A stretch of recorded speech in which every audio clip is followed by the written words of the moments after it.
next speaker is Paul Lancadia, who is an engineer at Google working on App Engine.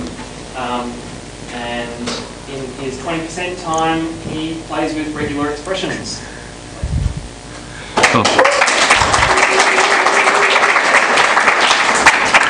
Hi everyone, my name is Paul Lancadia. I'm a systems engineer at Google, and this is the story of redgrep, from regular expression derivatives to LLVM. I started working on redgrep as a 20% project in mid-2011. My colleague Jamie Wilkinson had pointed me to a paper on regular expression derivatives earlier in the year, but my real motivation didn't come until a couple of months after that, when we were seeing PCRE causing stack overflows in production because somebody mistyped a regular expression. The regular expression in question was attempting to use negative look-ahead to negate the match. That is to say, match strings that do not look like this.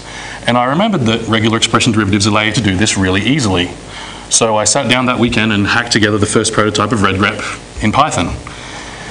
It's been a long and interesting journey since then, and there's still a long way to go, because as it turns out, capturing groups are really kind of complicated. Whereas merely matching a regular expression is, well, it's a lot like drawing an owl, actually. So if you don't know how to draw an owl, it's pretty simple. You draw some circles, and then you fill in the details. Redgrep works in a similar way. You draw some circles, and then you fill in the details. Now, terrible jokes aside, there on the left is the DFA that matches dot, any character in UTF-8. It matches the leading byte, and then the correct number of continuation bytes. And there on the right is x86-64 machine code that implements that DFA. Now, funnily enough, all of this is really just putting together ideas from over 4 decades ago. Janis Berezovsky wrote a paper on regular expression derivatives in 1964. Ken Thompson wrote a paper on compiling regular expression derivatives to IBM 7094 machine code in 1968. Okay, so before I go on to talk about what regular expression derivatives are, I should just clarify what regular expressions are. My apologies to the mathematicians in the room. I won't be talking about semi-rings or clean algebras or any of that other abstract stuff. I'm just going to say that regular expressions specify sets of strings. So then, given a regular expression R specifying a set of strings S, the derivative of R with respect to a character C specifies the strings in S that begin with C, and then you chop off the C. Now, hopefully an example will make this a little bit clearer. Take the regular expression ABC or DEF. This specifies the set containing the strings ABC and DEF. The derivative with respect to A specifies the set containing the string BC. The derivative with respect to D specifies the set containing the string EF. And the derivative with respect to G specifies the empty set. Now, the empty set is a set that contains no strings. If you end up with this, it's like being in a state of it's like being in the error state of the DFA. You can't match anything. On the other hand, the empty string is a string that contains no characters. If you end up with this in a set, it's like being in an accepting state of the DFA. If you stop there, you know the input string is matched. So we say that a set that contains the empty string is nullable, and therefore a regular expression that matches the empty string is also nullable. So regular expressions specify sets of strings by using set expressions to build up from fundamental sets that contain individual characters. Disjunction, X or Y, corresponds to set union. Concatenation, XY, corresponds to Cartesian product. And in the literature, it's typically denoted with a dot, as for multiplication. Clean closure, X star, 0 or more X, corresponds to empty set, union X, union XX, union XXX, and so on to infinity. Conjunction, X and Y, corresponds to set intersection. And complement, not X, corresponds to set complement. Now, you probably won't have seen those last two used in regular expressions before. Now, the funny thing is that they are possible to implement with more conventional techniques. They're just really annoying. For example, complement is implemented by constructing the DFA and then inverting the acceptingness of each state. From there, you can implement conjunction by using De Morgan's laws by translating X and Y to not of, not X or not Y, which is annoying. Whereas using regular expression derivatives, implementing conjunction is actually no more difficult than implementing disjunction, and we'll see how later. So okay, so what can we do with this? For a start, we can simulate assertions like you might have seen in Perl before.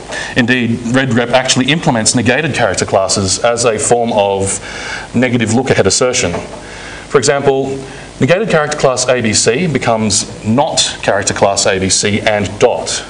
The way this works is that not character class ABC specifies the set containing all the strings that are not the individual characters A, B, and C.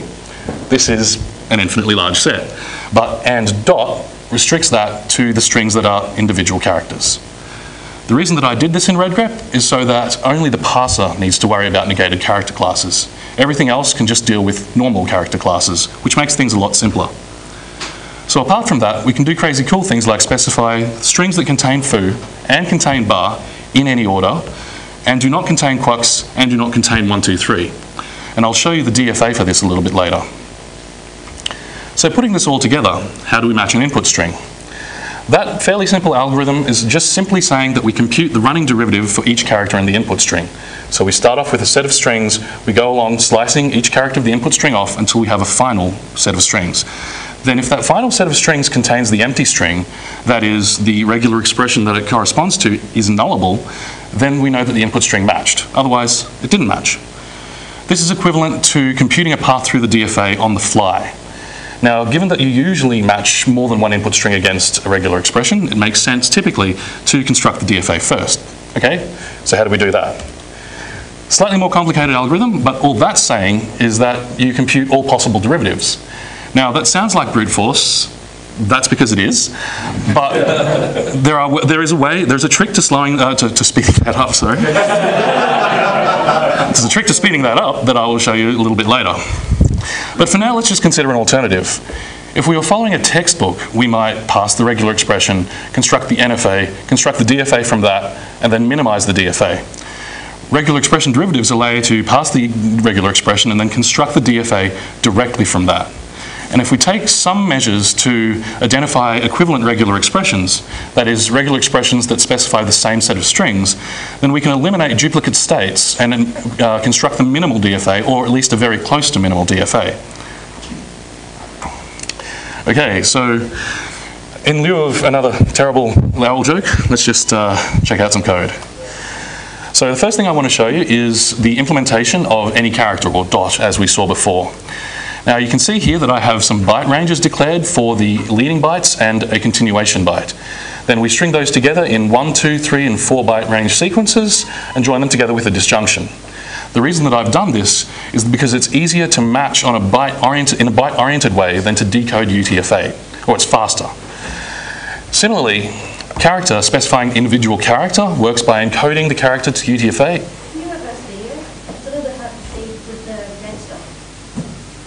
What do you mean reverse video? White background. White background.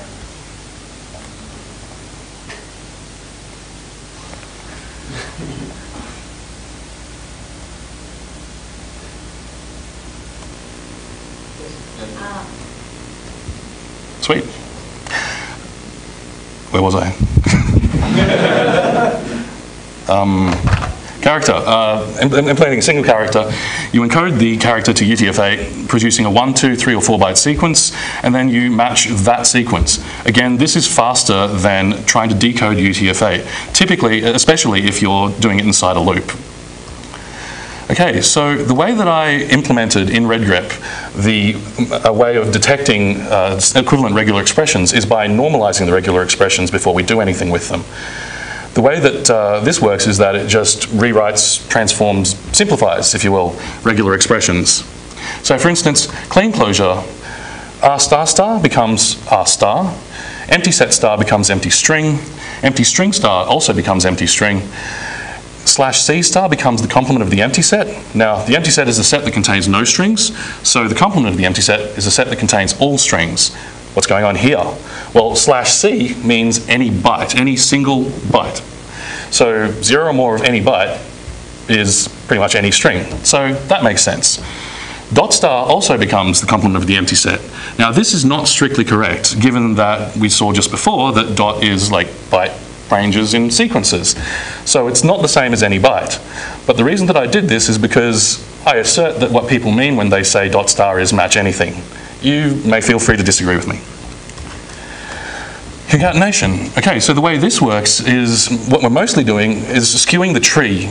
Actually, it's more of a graph in redgrep, but anyway, the tree off to the right, so that we have a concatenation with a head and a tail, and the tail may be also a concatenation with a head and a tail, and so on. The reason for this is so that when we compute the derivative, we can just chop off the head and return the tail immediately, which typically saves time and memory. Apart from that, if we find an empty set anywhere in the concatenation, the whole thing collapses to empty set, and if we find empty string anywhere in the concatenation, we leave it out. Complement is really simple. Complement of the complement cancels out, so not R becomes R. Is nullable? So as I said before, if a regular expression is nullable, it can match the empty string. So empty string obviously matches the empty string. Clean closure can also match the empty string because it matches 0 or more times. For concatenation, we check if the head is nullable and then if the tail is nullable. For complement, we check if the sub-expression is nullable and then invert the result. Conjunction and disjunction check their sub-expressions using short-circuiting logic. Derivative. Okay, so empty set and empty string. You can't chop anything off, so you always return empty set. For any bytes, you can chop anything off, so you always return empty string. For byte and byte range, if the byte matches or is in the range, you can chop it off, so therefore you return empty string, otherwise you return empty set. For clean closure, the way this works is that we unroll it once and then go from there. Now, what happens if it matched 0 times and we want to potentially try moving past it in a concatenation? Well, that's handled in concatenation. So if the head is nullable, and clean closures are nullable, then we can do two things. We can derive the head and plug on the tail, or we can derive the tail. So we do both and join them together with a disjunction. Otherwise, if the head is not nullable, we just compute the derivative of the head and plug on the tail. For complement, the derivative of a complement is the complement of the derivative of the sub-expression.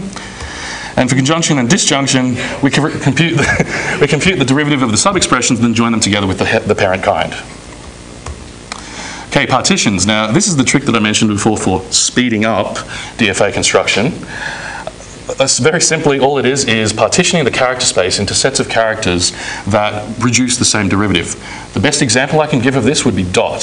So you can chop off any character, so you compute one derivative using any character, rather than computing 256 of the same derivative. Another example would be A. Therefore, the partitions are A and bytes that are not A. So you compute one derivative with respect to A, another derivative with respect to some byte that's not A, and that saves you 254 more computations. So we're now in a position to have a look at our first match function, which works directly on a regular expression. This corresponds to the first algorithm that I showed you, which computes a derivative on the fly. And this is exactly what the code's doing. For each byte in the input string, it computes a derivative and normalizes it. Then the input string matched if the final regular expression is nullable.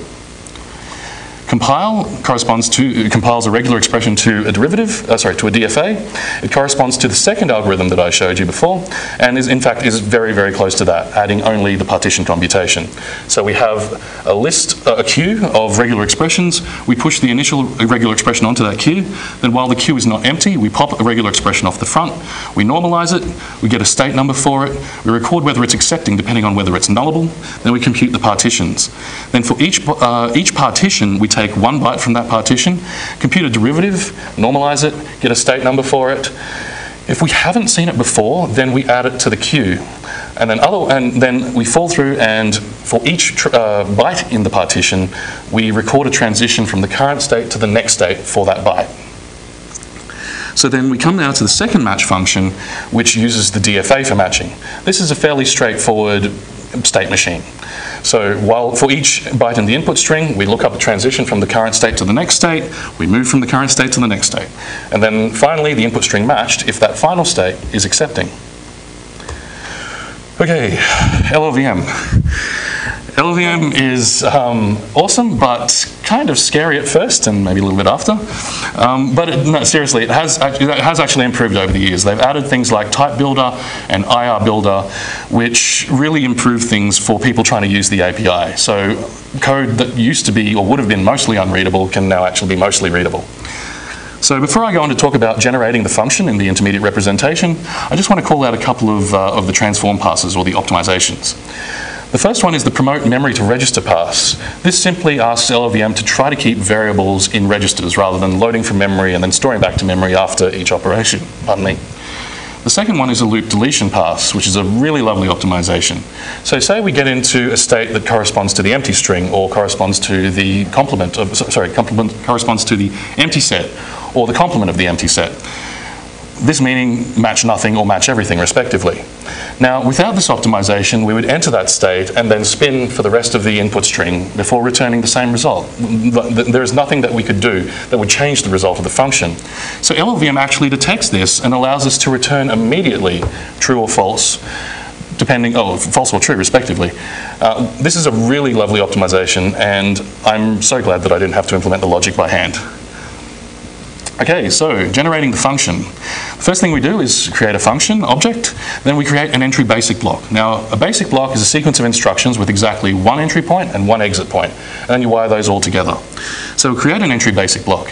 Then we create two variables, data and size, or if you would prefer, pointer and length, and then we store the function arguments in those variables. Then we create a basic block that returns true and a basic block that returns false. Then for each DFA state, we create two basic blocks. The first one checks if we've hit the end of the string. If we have, it branches to return true or return false, depending on whether the state was accepting. Otherwise, it branches to the second basic block, which updates the variables, increment the pointer, decrement the length, and then enters a switch. And by this, I literally mean a C-style switch, which determines a transition to the next state. From there, for each transition, we look up the basic block corresponding to the current state, the basic block corresponding to the next state, and then update the switch to enter a transition from the current state to the next state for that input byte. After that, we plug in the basic block to the entry basic block to the first basic block of state 0, run the transform passes, and we're done. So then to actually generate the machine code, we ask LLVM for the address of the machine code, which implies that it has to generate it. I just skipped over a bit of code which simply gets the size of the machine code, which is useful for when we want to disassemble it. But just to call it, all we need is the address. So then now we come to our final match function, which uses that, and it's exactly 2 lines long. The first one casts from the void pointer to the function pointer of the correct type, and then calls into it, passing data and size, and returns the Boolean result. Voila. And seriously, that's it. That's all of the code. So, live demos. Okay, so I promised that I'd show you .star foo, .star, .star, .star, .star prox, .star, .star 1, 2, 3, .star. So this is just simple, boring dot output.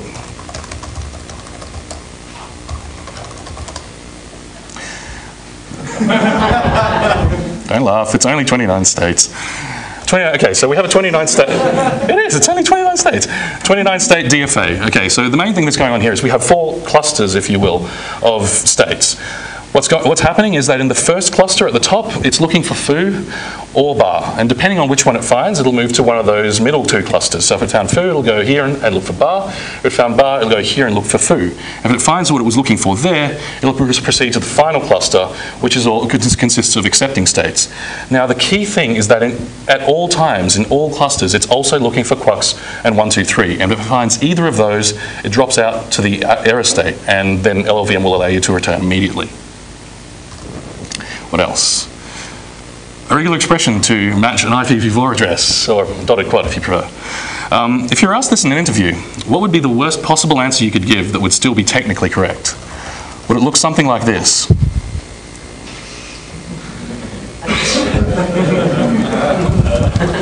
First octet, second octet, third octet, fourth octet.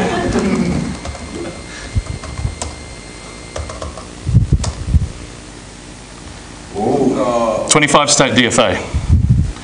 4 clusters corresponding to the 4 octets. And of course, the reason that I showed you this is to demonstrate the power of the minimization that regular expression derivatives give you. Not for free, but in passing. You don't need a second stage of minimization. Okay, let's have a look at some assembly language.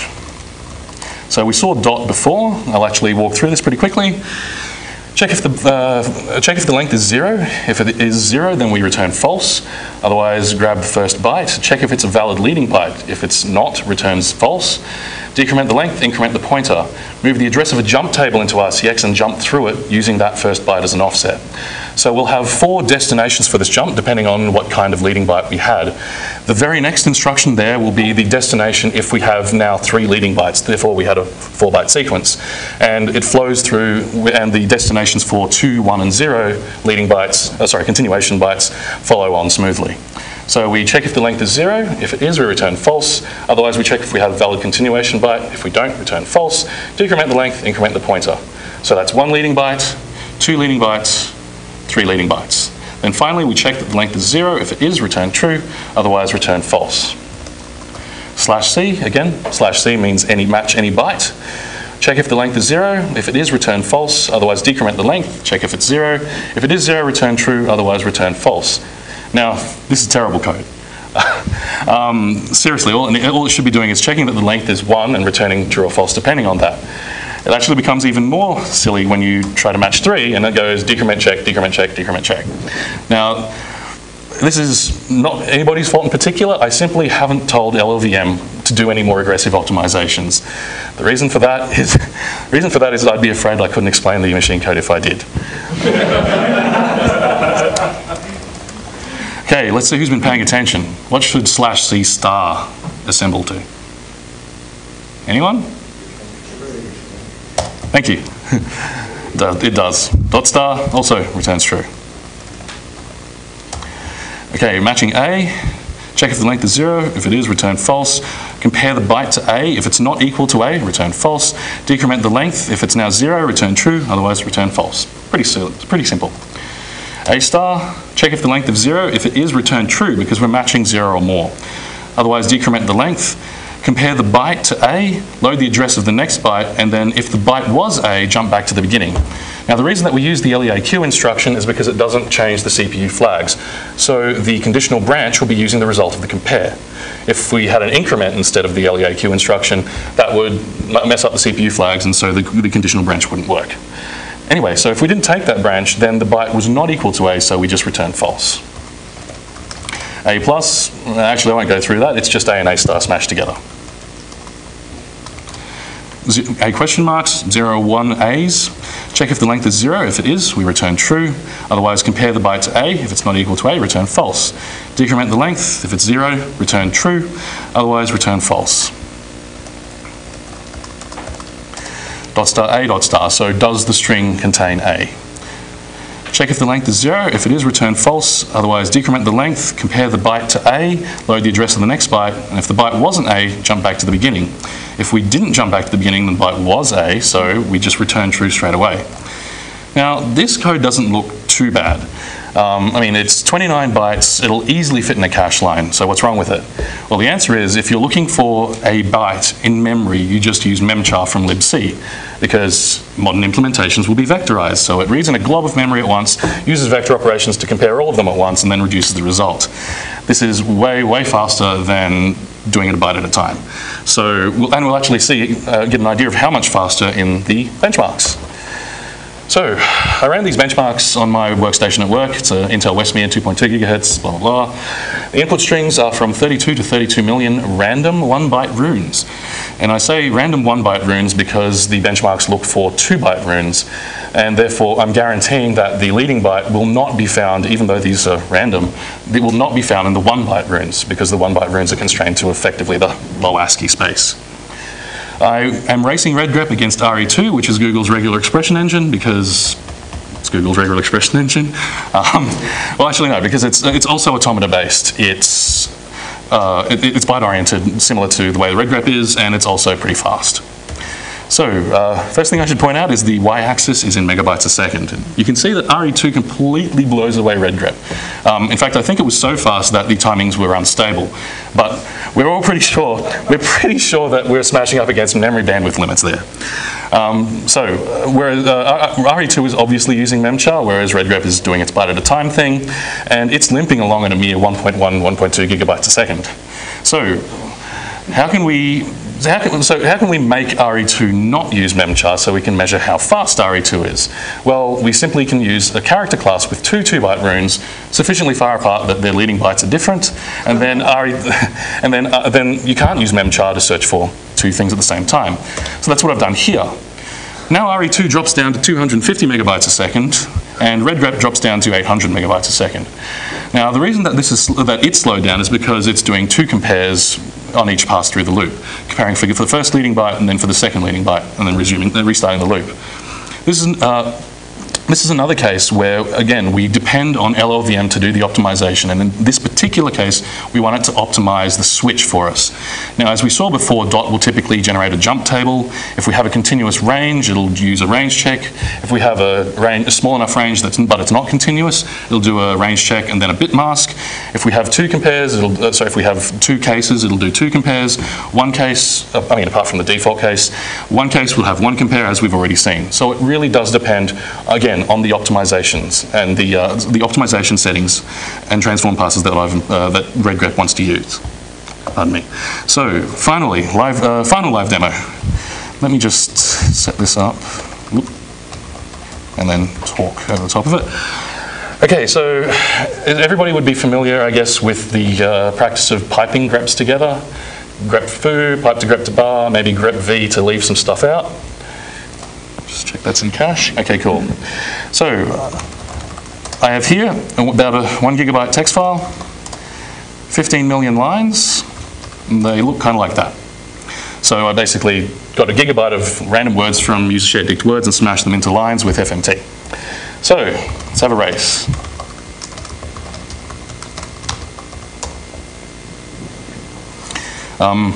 I guess I should point out, if anybody's not aware, fgrep does not mean, the F does not mean fast. In fact, I think you'll agree when you see the time that F does not mean fast. It actually means fixed string, and in theory that should be faster than trying to match them as regular expressions. Do I have enough time to have a drink of water? No? Okay. 5346 lines in 22 seconds. That's not particularly nice. Let's try Perl. Print if foo and bar.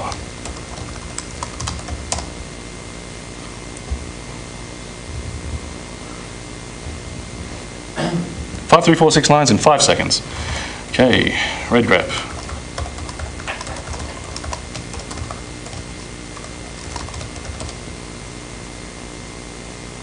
Five, 3, 4, 6 lines in 2 seconds. So that's not too bad. Let's make this a little bit more interesting. There's a bunch of apostrophe S's in that top section there alone, and plenty more throughout the rest of the file. So let's leave those out. And just for even more fun, let's leave out every line containing the character I.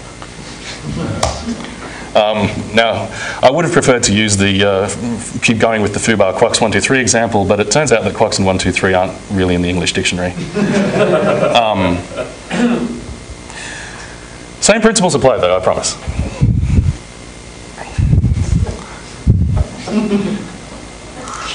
That is some serious horse ebook stuff right there.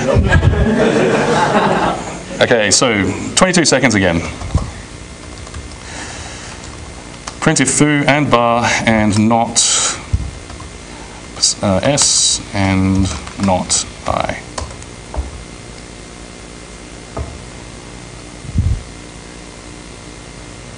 Same 3 lines in 5 seconds. And not.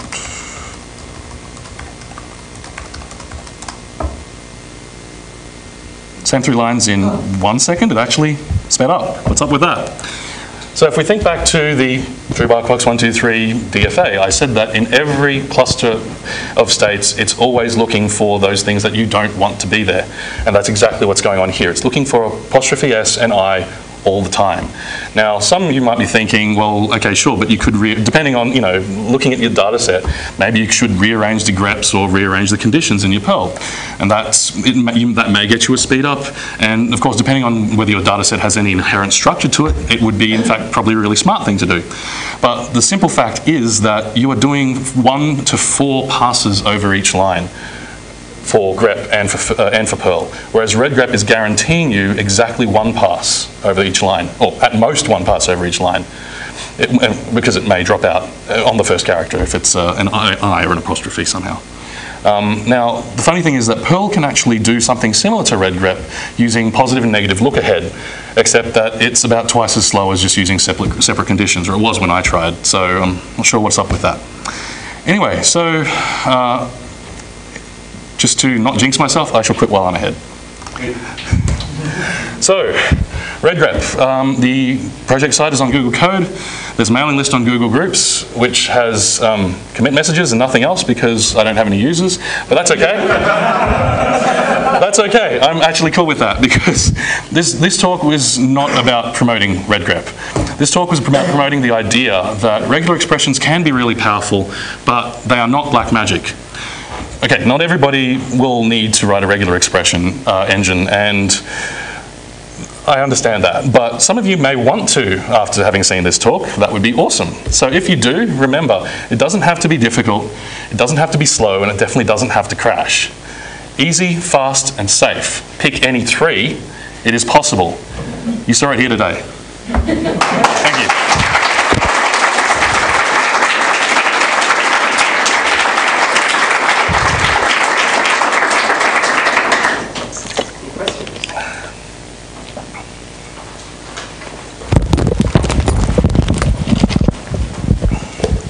Just curious, but what does dot star not match?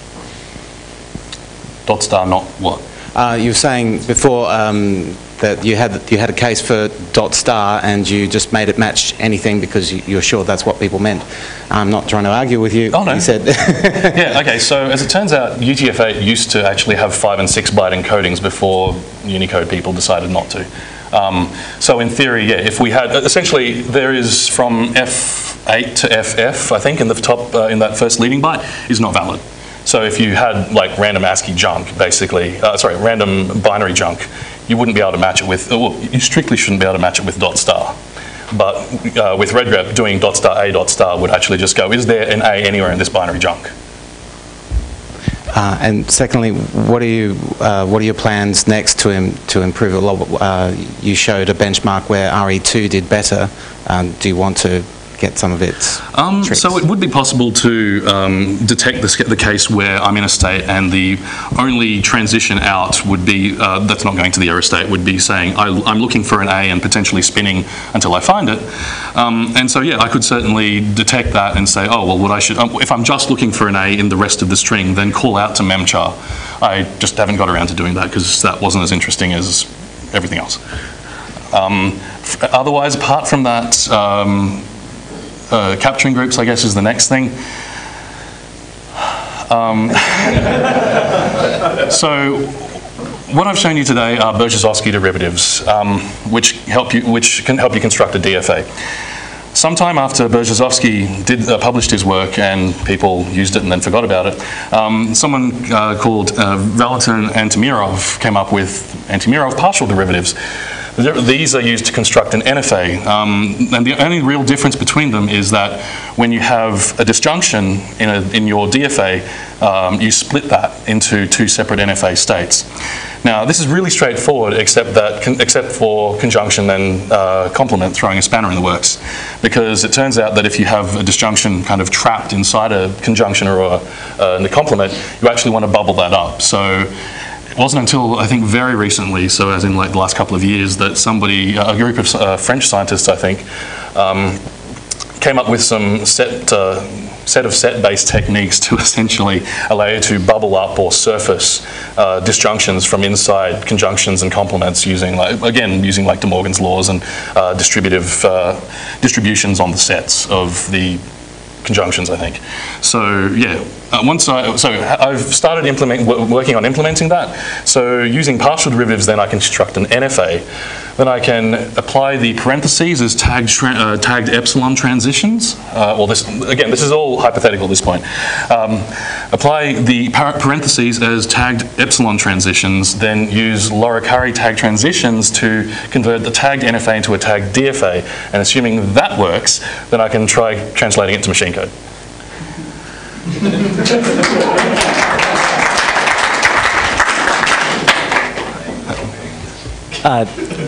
So beyond just detecting that you could use memchar, any chance of generating vectorized code for more complicated things directly? Yeah, a number of people have asked me about that. I suspect that the fan out of each, like, you're essentially fanning out from 256 possibilities to 64K possibilities.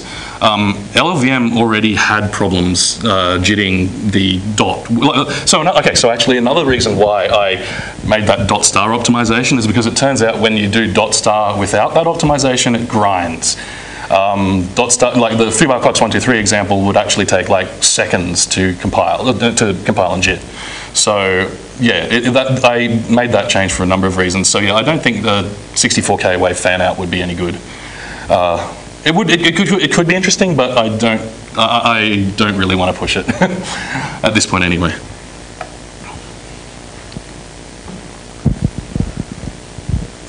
Do you have a feel for, say, in that example that ran in 1.7 seconds, how much of that time is being spent processing and jitting the regular expression as opposed to running it? Good question.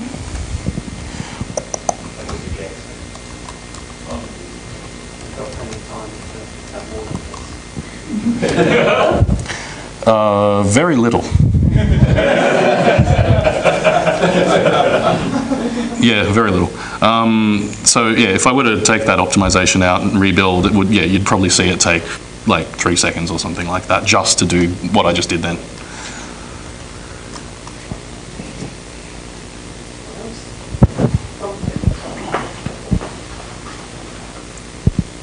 How does it go generating code for, say, ARM instead of x86? I don't actually know. I think ARM is fairly high up on the LLVM guys' sort of list of platforms they care about. I don't actually have, well, apart from my Android, I guess I don't actually have an ARM platform to play with. So, yeah, I haven't actually tested it myself. I probably should get around to playing with ARM at some point, but yeah, I don't know, sorry. Thanks very much, Paul. Cool.